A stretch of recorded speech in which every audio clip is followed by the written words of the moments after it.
Welcome back to the Lumiose Post, where we talk about all things Pokemon, and today we're going to be talking about the 10 theories I've come up with from Pokemon Advance. Pokemon Advance, it's the Gen 3 anime, so I'm saying Pokemon Advance, but it's also covering the Pokemon Battle Frontier.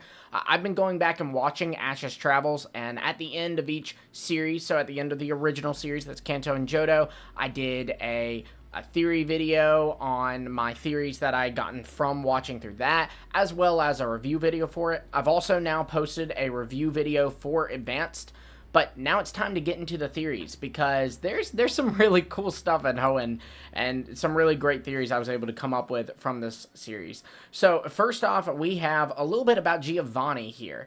So when Team Rocket goes to the Hoenn region, Jesse, James, and Meowth kind of call up Giovanni. They're like, hey, we're going to start a Hoenn branch. And Giovanni says that he actually has been wanting to keep an eye on these teams that are in the Hoenn region.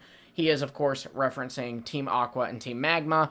This is even kind of how Jesse and James, get to keep their jobs, as they kind of claim credit for taking down Team Aqua and Team Magma, even though that's not the case. But nonetheless, Giovanni was interested in Team Aqua and Team Magma. I don't think that it was necessarily him wanting them destroyed or gone.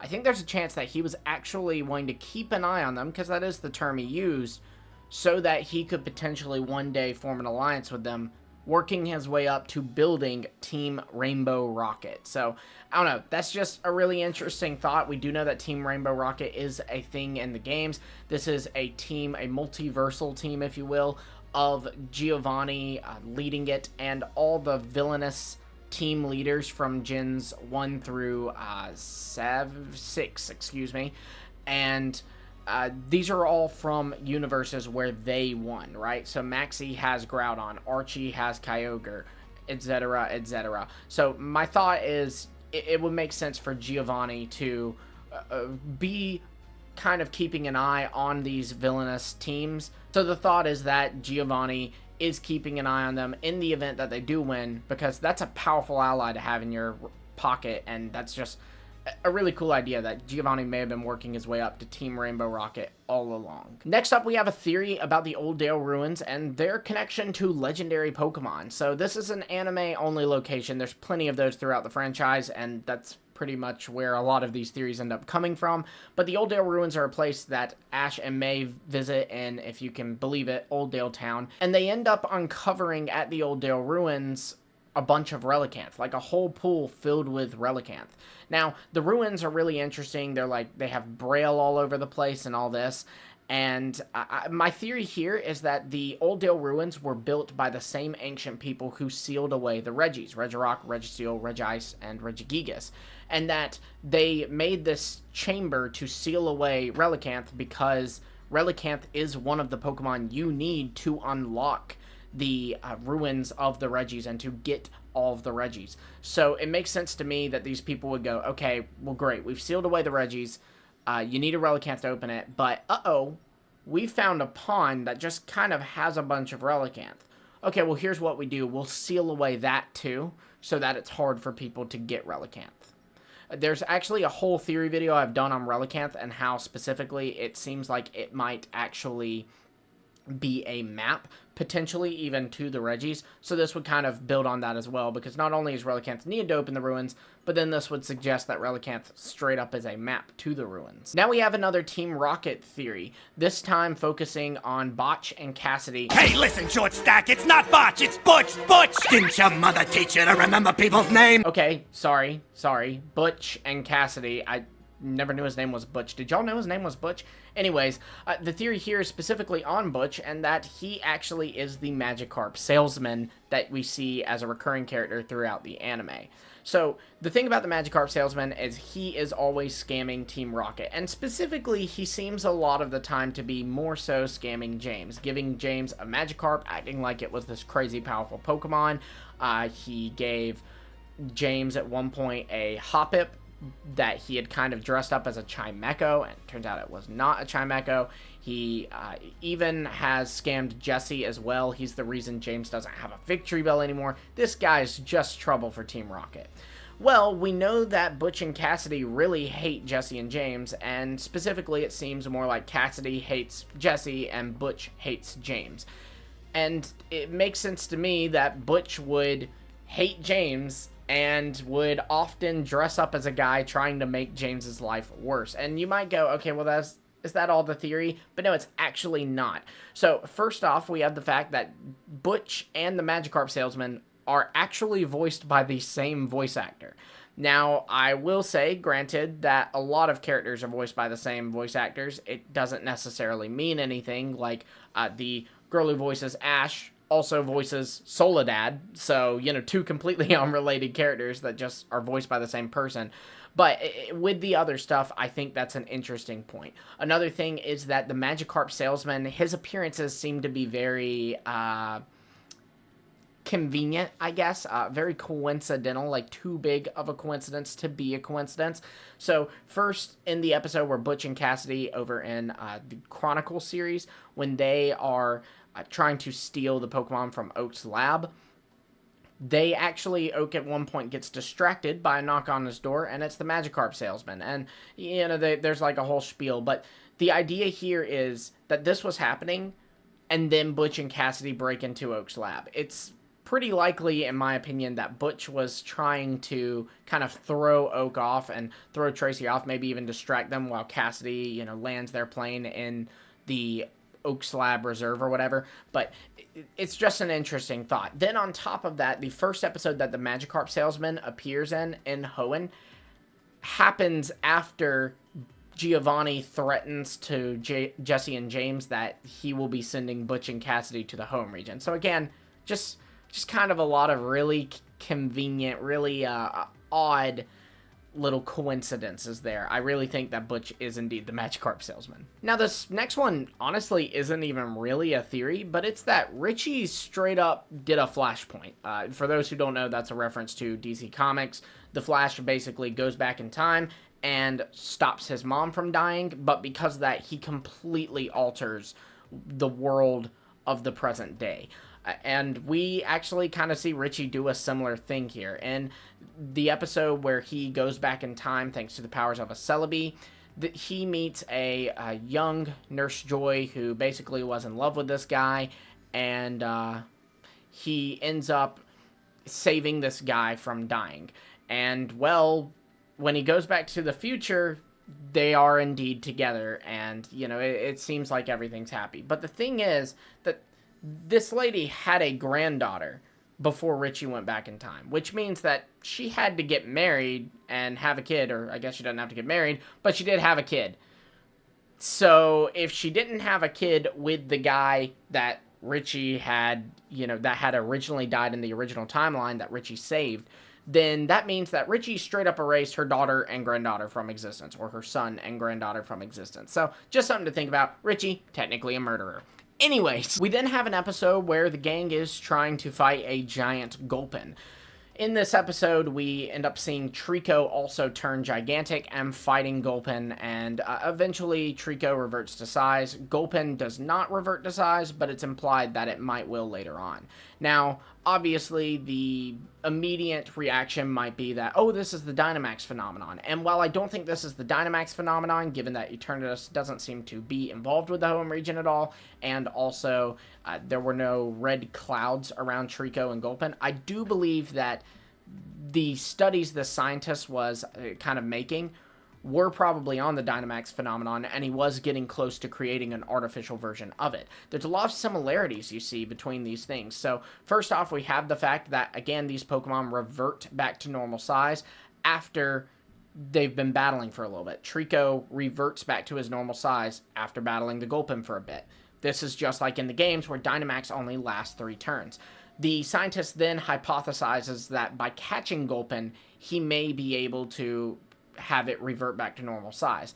Likely, he's thinking this because with the Dynamax phenomenon, if my time is not yet up, but I switch out my Pokemon, it will un-Dynamax, and when I throw it back out, it will not be Dynamax. So that's likely where he got that idea.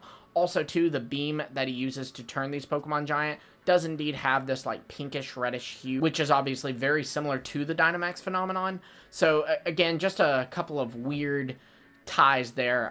The theory here is that the scientist was researching the Dynamax phenomenon to artificially recreate it. Now, obviously, IRL, that's not the case because the Dynamax phenomenon wouldn't be thought up by GameFreak till years later. But that's the fun thing about these theories, is you can kind of recontextualize things and make them have a little bit more life to them. Next, we have a tie-in to something that happened in the original series. In the original series, the gang encounters giant Pokemon that were sealed away by the people of Pokeopolis.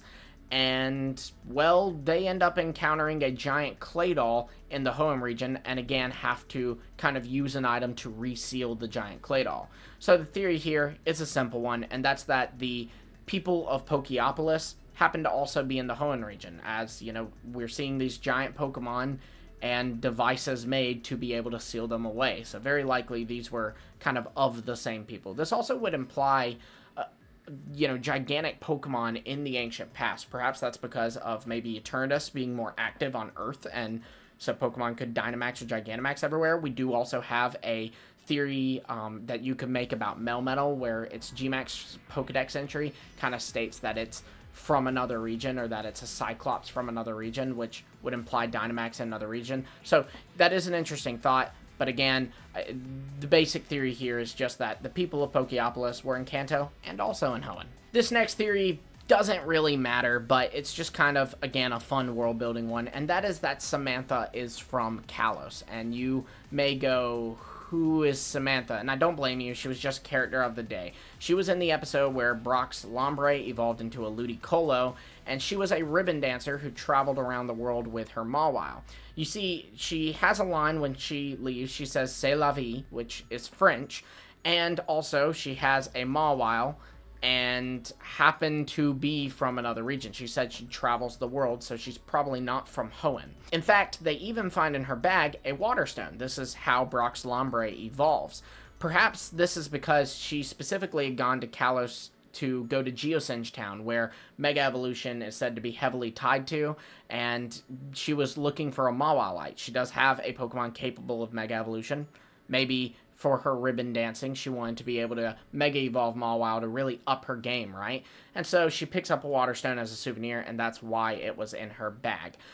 Interestingly enough, we do know from the X and Y anime, albeit that's way down the road, that Geosenge Town, nearby it, is a lady who has a Mega Mawile, and again, the whole area is very tied to Mega Evolution and Mega Stones, so it makes sense that if there's someone looking to Mega Evolve their Pokemon, Geosenge Town will probably be a good first place to look. You then could take this a little bit further and say that maybe that's the reason she's in the Hoenn region now, is because she is still looking for a Mega Stone for a Mawile, because, as we know in the games, there are two regions where we know for a fact that Mega Evolution kind of naturally occurs. You can find Mega Stones all over the place, and that is the Kalos region and the Hoenn region. I know they're also in the Alola and Kanto region, but again, they don't seem to be quite as tied to the region as Hoenn and Kalos. So perhaps after failing to find the Mawile over in Geosenge Town, she's like, okay, well, the Hoenn region has a lot of Mega Stones as well, and also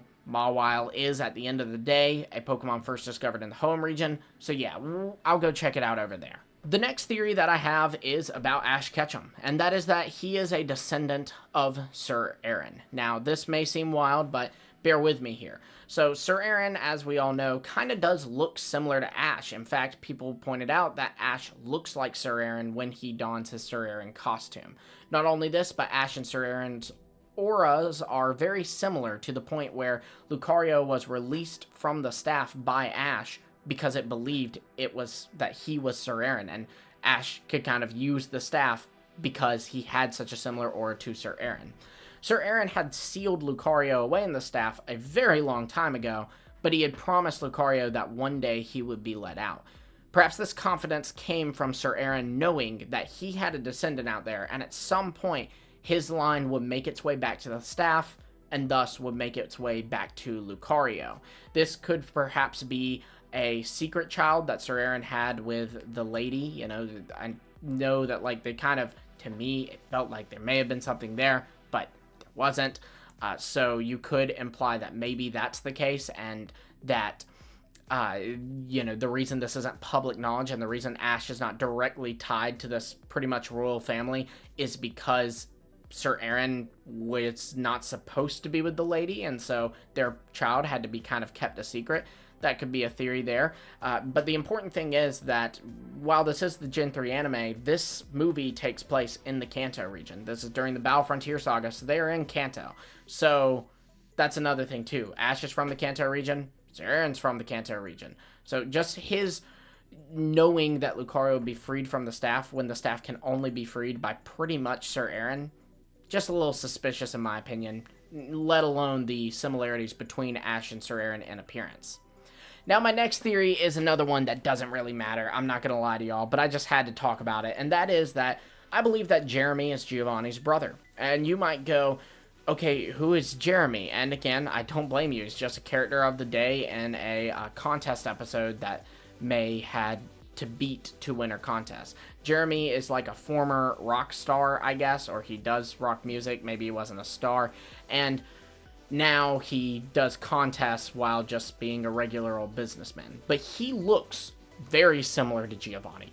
Very similar to Giovanni. Like, especially in the past, like when they kind of flash back, he looks just like Giovanni. Now we know, again, in the Kanto region, where Giovanni also lives, and also, specifically, Jeremy's from a town called Silvertown, so it's possible that Giovanni is also from Silvertown, as we know that Giovanni does eventually have a son, and his name is Silver. So, perhaps Giovanni named his kid after his hometown. Again, doesn't really matter, there's not a lot to go off on, but this guy looks so much like Giovanni, I had to bring it up. Now, the next theory was made possible by Brandon, one of the coolest frontier brains ever. And this comes from Brandon's exploration of the ruins of Pokelantis. So we see the gang first meet Brandon in these ruins, and he tells them that these are the ruins of people from Pokelantis. But he specifies that the people of Pokelantis are not from Kanto. So that's an important thing to note. They are not from the Kanto region. He then also says the story behind it is that there was this evil king or emperor who basically used the power of Ho-Oh to defeat his enemies, and he sealed away Ho-Oh in these ruins away from the region that Pokelantis was. Now, they end up finding out that Ho-Oh is not sealed in here, but in fact, instead, the evil king's spirit has been sealed away in these ruins. But there's a lot to learn about this. The fact that he says it's not from Kanto makes me think that Pokelantis is from Paldea, and you might go, whoa, where's the connection there? But I'd be happy to get into it. So first off, Pokelantis, that name is obviously coming from Atlantis, you know, the real thing in our world, or it may not be real, but the real myth in our world. And there are some similarities between Area Zero and Paldea and Atlantis as well. First off, there's the fact that in coding, Area Zero is literally coded as Atlantis. So that's interesting in itself. But then also there are some things in Area Zero, such as the plate that it says, like, can't be scratched, even though there's an engraving on it. This is a reference to a metal that was said to exist in Atlantis. And then also the abilities of Koraidon and Miraidon, Paradox Pokemon that are from Area Zero, or from another timeline, but, you know, are brought to our world from Area Zero.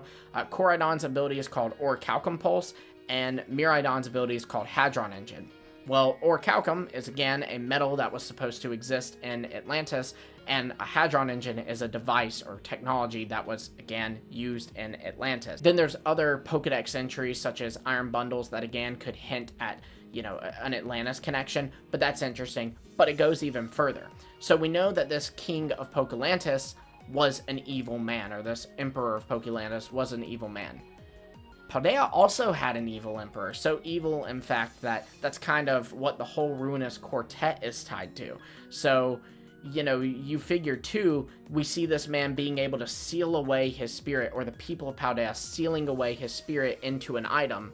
Similarly, in Paldea, we are seeing items come to life due to just evil or malice, or just bad, negative energy. So, a very similar connection there. And then there is the fact that we know that this guy used a Ho-Oh to defeat his enemies. And, well, in Paldea, you can indeed find a wild Ho-Oh. So, that's just a nice little connection made there as well. Again, obviously, GameFreak wasn't thinking of this at the time, but it's a really fun way to recontextualize these things. And it gives more life to the anime and to the characters of it. But yeah, be sure to let me know what you think of these theories. Be sure to let me know any advanced theories you have. What do you think of the advanced saga? Let me know in the comments below. Really excited to get into Diamond and Pearl. I've already started it by the time I'm recording this, and hopefully it'll be a lot further by the time this goes out. But really excited to do my theories on that. Be sure you like, subscribe, and hit the bell for notifications so you don't miss that when it comes out. And until next time, I'll see all of you later.